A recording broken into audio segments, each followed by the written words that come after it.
pour comprendre que telle situation, tel événement m'est utile pour pouvoir tendre vers le but. Je ne m'en prive pas. Tu considères comme de l'alimentation, comme de la ressource. C'est ce qui permet aux arbres, par exemple, d'être beaucoup plus efficaces que certains êtres humains. Parce que l'arbre n'est pas trop sélectif. Les arbres ne sont pas sélectifs. Les arbres se nourrissent de l'oxygène dans ses multiples formes. Dans ses multiples formes. L'oxygène qui est dans l'air. Dans ses multiples formes. Et puis au point que, je disais à Damien au Cameroun, au point que on ne peut pas se donner la prétention d'être supérieur aux arbres, puisque pour ne pas être malade, tu vas te nourrir des arbres, tu vas chercher la santé chez les arbres. Donc ça montre bien qu'ils sont beaucoup plus puissants que toi. Tu vois? Voilà. Et pourquoi? Parce que l'arbre se nourrit de tout. Parce que lui se nourrit de tout. Et toi, la compréhension étriquée donc, que la société t'a donnée te rend incapable de pouvoir te nourrir de ressources multiples permettant à ce que tu sois construit. C'est ça. Donc c'est ça qui fait qu'on va rester chétif. Chétif, ça veut dire que la compréhension reste au niveau embryonnaire de la compréhension. On reste toujours enfant. On ne se connaît pas vraiment, parce que pour se connaître, il faut bien que l'on se développe en faculté à partir de la source. Et si on ne se connaît pas, on ne peut pas comprendre son environnement. Oui. Donc c'est ça. Avec les mêmes restrictions auxquelles il va être soumis quand il vient dans l'environnement des humains. Bon, ça fait que quand tu le sors de l'environnement naturel, un lion, quand il a 2 ans, c'est une puissance énergétique, une force de la nature significative. Quand il est dans l'environnement naturel, pourquoi? Parce qu'il n'est pas régulé par autant de limites que dans l'environnement où tu vas le ramener. Quand tu le ramènes dans l'environnement humain, c'est qui fait en sorte qu'on détruit l'énergie qui le représentait. C'est qu'on va l'enfermer dans des restrictions très avancées. Bon, et l'enfermement dans ces restrictions, ça va détruire ce qu'il est comme énergie. Voilà. Donc en fait, ce qui veut dire tout simplement que normalement, ce qui détruit, ce qui empêche à ce que l'on se développe vraiment comme, même quand tu es l'univers, hein, comme une force de la nature, ben, c'est les limites de la perception que la société te donne, les limites de la compréhension que la société te donne. Donc cette limite de la compréhension fait en sorte que au quotidien, on lutte, tu t'opposes aux ressources essentielles. Parce qu'on te les a fait identifier comme le mal. On te les a fait identifier comme la haine. On te les a fait identifier comme l'absence de l'amour. On te les a fait identifier, donc voilà, ce sont des éléments qui ne te sont plus utiles. Donc, on ne se développe plus. Ça fait que certains éléments, comme les bêtes, deviennent plus puissants, quoi, plus puissants, plus performants que les gens qu'on appelle les êtres humains. Parce que ces bêtes-là, mais les bêtes domestiques sont totalement réduites aux mêmes limites, hein, c'est-à-dire à la même faiblesse que les humains. L'homme-dieu, c'est-à-dire c'est celui qui sait se nourrir de tout. C'est-à-dire cet individu qui se développe à partir de la matrice, développe toutes les facultés de la matrice. Voilà. Mais ce type d'individu, ça ne court pas les rues. Hein. Ça ne court pas les rues. Et quelqu'un pense vraiment que tu le protèges parce que tu luttes contre les événements qui viennent s'opposer à lui. Voilà. Contre les ressources. Parce que tu viens l'aider dans son combat contre les ressources essentielles.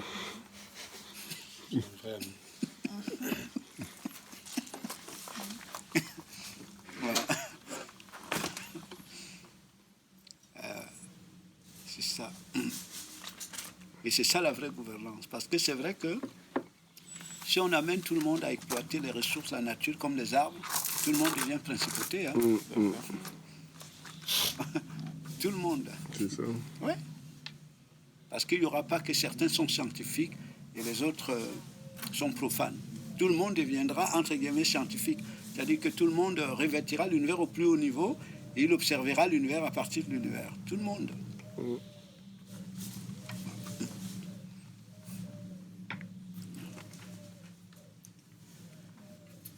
Mais là, c'est la société qui n'existerait plus. Tout le monde deviendra pape. Parce que si tout le monde devient pape, il n'y a plus de pape, quoi. Voilà. Parce qu'en fait, on voit la course des gens au quotidien, c'est qu'ils cherchent à protéger, c'est tout ce qui est extérieur. C'est tout ce qui est extérieur. Oui. Or, tout ce que vous avez pouvant faire de vous soit une principauté, occupant une fonction, jouant un rôle très important, par exemple dans la dimension structurelle de la société de nation, ou alors qui peut faire en sorte que vous demeuriez au niveau de la ressource, c'est ce que vous êtes comme compréhension. Tout simplement. Et c'est pour cette raison qu'on comprend. Quand vous venez de Dieu, on le comprend facilement, très aisément, même dans les écrits. On voit où on dit, celui qui est présenté comme le Christ dit aux disciples, je vous ai tout donné, tout. Tout donné. Ce que j'ai reçu de mon Père, en termes de faculté, perception, c'est ce que j'ai procréé. Donc c'est ce que vous êtes. Donc je vous ai tout donné. Voilà. Donc, avec ce regard sur soi ou cette idée de soi en ramenant à la source, ça fait partie aussi des éléments qui permettent à un peuple de rentrer dans la convergence d'intérêts. Parce qu'il sait bien que l'intérêt, c'est lui, l'identité commune, il le sait. Bon. Or, il n'est pas possible qu'un peuple qui définit l'intérêt à l'extérieur, qu'il puisse vraiment être... À l'extérieur, tu veux dire? À l'extérieur, qui définit les intérêts, qui se définit à l'extérieur. Il n'est pas possible que ce peuple puisse se développer dans la même conscience, c'est-à-dire puisse avoir le même centre d'intérêt. C'est pas possible. Oui. Voilà. Donc c'est ça. Donc tout ce que vous avez, c'est ce que vous êtes. Ou tout ce que vous n'avez pas, c'est ce que vous êtes, toujours. Vous comprenez en fait que tous les événements viennent construire ce que vous êtes en rapport avec la source. C'est là où on sort des notions, des paradigmes sociétaux qui concernent la haine, qui concernent la rivalité, qui concernent... Vous sortez de ça parce que ce sont des paradigmes qui ont été organisés par la société ce sont des paradigmes de régulation. Ce sont des paradigmes qui permettent à la société de réguler ses énergies plurielles. Voilà. Quand tu as faim, on te donne un bon plat, tu ne peux pas dire que celui qui donne des bons plats est méchant. Ah oui. Tu dis quand tu as faim, on te donne un bon plat, tu ne peux pas dire que celui-là qui te donne des bons plats est méchant. Oui. Donc c'est ça. La compréhension. C'est ça l'argent. C'est ça le pouvoir, la compréhension. La compréhension, bien sûr. Vous n'en êtes pas la source. Hein. La compréhension a toujours une source. Elle a une source. Quand la source est le Père, quand c'est le Père. C'est elle qui rentre en scène. Et puis, parce que quand tu dois grandir, comme particule du Créateur, c'est simplement ce désir, cette passion de grandir qui attire tout le reste à l'extérieur. Qui crée les conditions qui sont à l'extérieur. De nulle part, quelqu'un va sortir de nulle part, se présenter comme un ennemi. Tu comprends que c'est ta passion de grandir qui crée ces conditions pour que tu te développes. Et puis tu te développes. Parce que tu le comprends. Bien sûr, ce sont des conditions créées par la compréhension. Il y a quelqu'un qui m'a insulté il y a, je crois, 2 semaines. Il a vraiment étudié la charge qui pouvait, je veux dire, quelqu'un qui se prenait pour une principauté qui m'a insulté. Mais c'était tellement appréciable de me retrouver en face de la charge parce que ça m'a renvoyé en moi pour comprendre qu'est-ce que j'appelle moi. Voilà. Voilà. Qu'est-ce que j'appelle moi? Qu'est-ce que tu appelles toi? Est-ce que ça renvoie à la source ou pas? Voilà. Et puis à un certain niveau, l'individu certainement est étonné de voir comment tu réagis. Tu vois, il cherche vraiment des mots durs pour t'atteindre.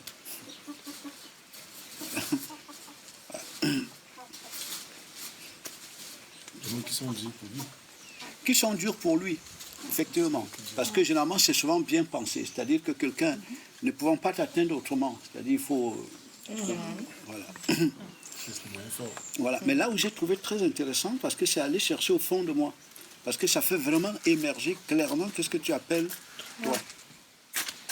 Voilà. Et c'est là même que se situe la notion de ce que les gens appellent souffrance. Parce que la souffrance vient de l'analyse que tu fais de l'information. Voilà. Quand l'idée de toi renvoie à toi, bon, ce que tu appelles toi, que tu définis comme le centre du monde.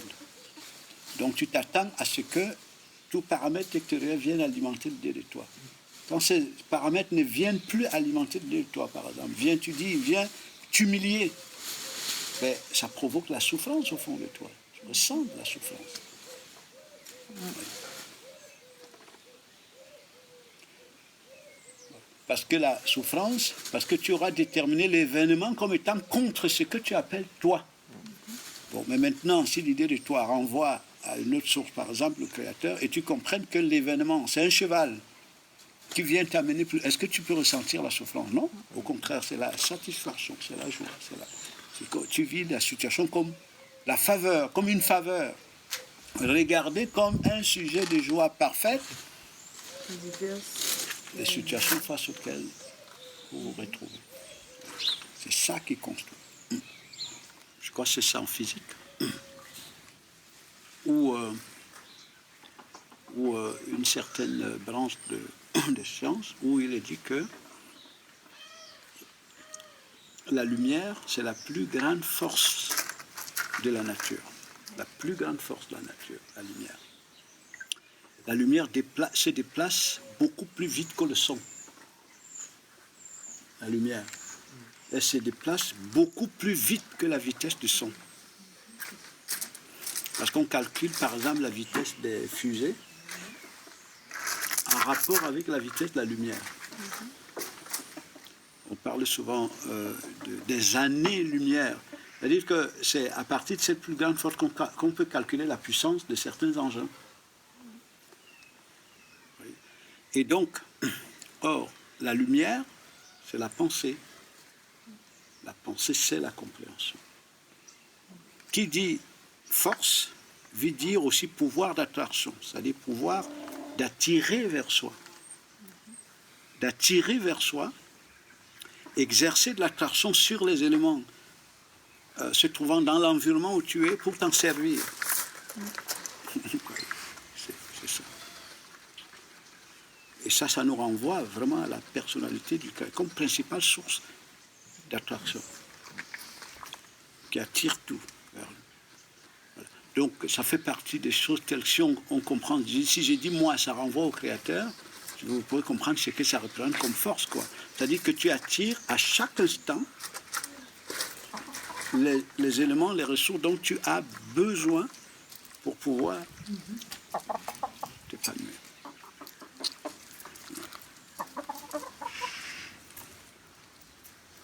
C'est ça. Donc plus la compréhension, c'est-à-dire l'idée de toi en rapport avec le Père se développe, plus ce que ça dégage comme attraction, comme forte attraction. Parce qu'en fait, c'est pas toi qui dégage ça, c'est la source donc, ta source de définition. Ta source de définition, c'est ça qui émet ces ondes, c'est ça qui attire. Même dans les milieux mystiques, il y a les gens comme les Yonkichu qui, justement, ils avaient développé, mais qui, ces développements se faisaient vraiment à partir de l'univers. Alors, lorsqu'ils parlaient de la pensée positive, c'est-à-dire que c'est par la puissance de la pensée, ou définissant ça comme concentration, constance dans la pensée, que tu attires un élément. Par exemple.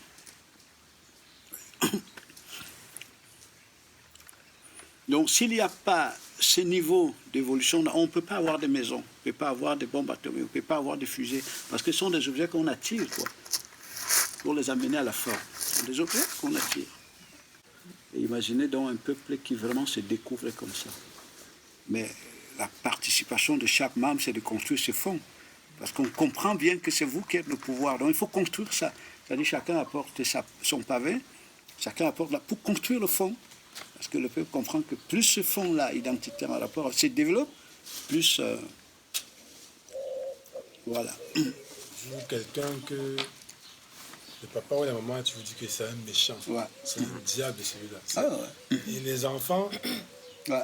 Ben, ils gardent ça. ça. Ouais. ce qui fait qu'ils grandissent même 40 ans après, entre eux, les enfants, ça va Ça passer. fonctionne. Il y a de la On avait dit méfiance. que Voilà. La famille, là, c'est le diable. Ouais. Et jusqu'à.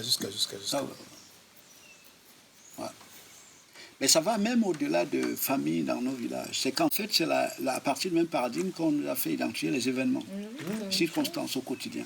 Tu vois, parce que quand tu vois au quotidien le mouvement de l'individu qui est produit de société au quotidien, c'est pour aller contre les événements qu'on lui a fait identifier comme danger. Il se dote de moyens de lutter contre ces événements et puis s'ouvrir à ce dont on lui a fait identifier comme bon. Donc c'est ça. Donc c'est un mouvement répétitif au quotidien. Or, nos parents, ils sont des paradigmes qu'ils avaient reçus de la société. Et c'est ça qui a coincé aussi nos parents. Ça qui a coincé au niveau gens se sont. Parce que percevant les choses de cette manière, tu ne peux pas te lever, c'est impossible. Parce que regarde bien qu'avec une vision quantique, c'est la même source qui s'exprime partout. J'ai dit la même substance. Bon, ce n'est pas parce que cette substance va prendre la couleur rouge qu'on t'a dit que le rouge est dangereux. C'est la même substance qui va prendre la couleur verte. Et donc on va te dire que le vert, c'est un porte-bonheur. Tu vois ce que je veux dire? Voilà. Bon, c'est ça. Parce que dans la loi de l'équilibre, si la même substance prend les mêmes formes, ça ne marche plus. Voilà. Parce que, oui, dans la loi de l'équilibre, parce qu'en diversifiant ces formes, c'est le rôle qui diversifie, c'est son rôle. C'est-à-dire que s'il n'y a que le soleil, ça ne marche plus. Donc il faut tantôt que l'univers prenne le visage du soleil, le visage du non-soleil, le visage de la nuit. S'il n'y a que la nuit, ça ne marche pas. Oui. Donc, c'est ça. Bon, maintenant, si tu viens de Dieu, tu le perçois. Et même ceux qui viennent de la matrice au plus haut niveau, ils le comprennent. C'est pour ça que ces gens-là disent qu'ils parlent de la liberté absolue de conscience. Ils te disent il faut être zen. Voilà, la pensée positive. Justement, elle s'inspire de ça. Hein, parce que la pensée positive tire sa source de la compréhension du fonctionnement de l'univers. C'est-à-dire, ce n'est pas une concentration.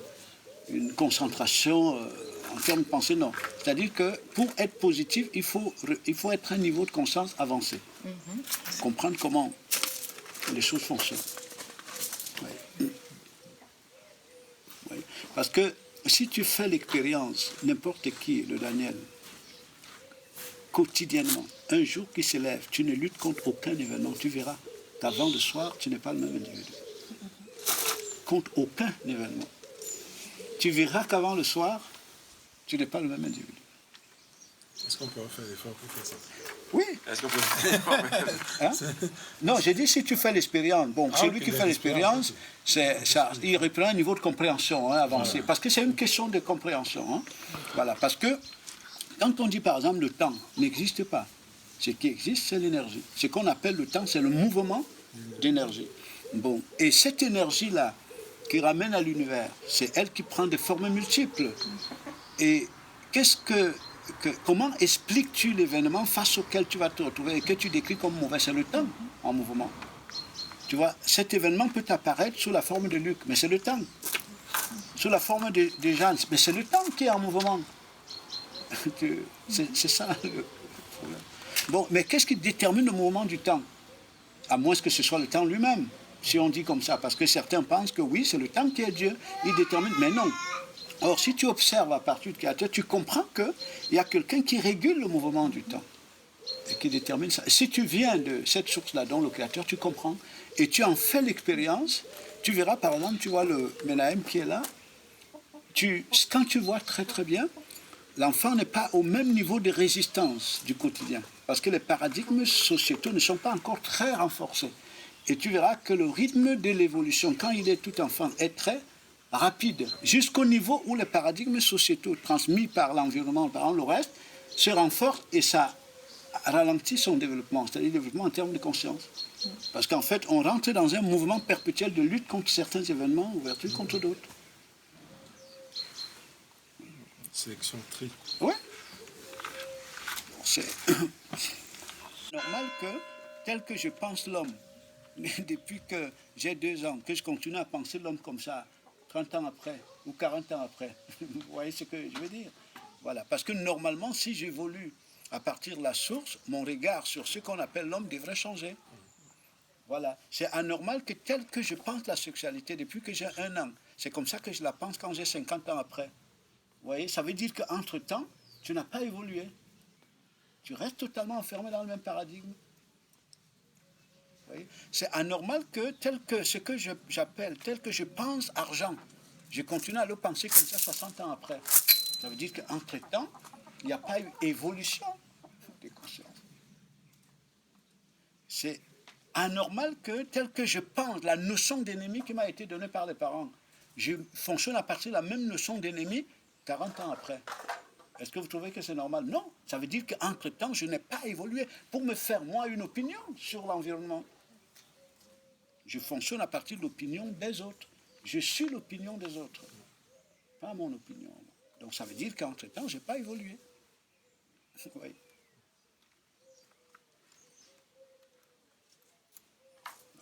Donc, anormal que ce que la collectivité appelle mauvais, appelle pauvreté, depuis que je suis enfant, 1 an, 2 ans, 30 ans après, c'est exactement la même notion que j'ai de la pauvreté.